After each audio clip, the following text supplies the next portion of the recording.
ఏ స్నేహము కావాలని ఇన్నాళ్ళుగా తెలియలేదు. ఇచ్చేందుకే మనసుందని నాకెవ్వరు చెప్పలేదు.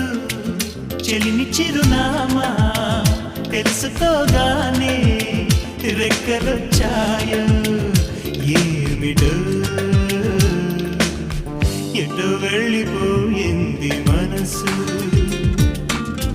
ఇలా ఒంటరయింది వయస్సు. ఓ చల్లగాలి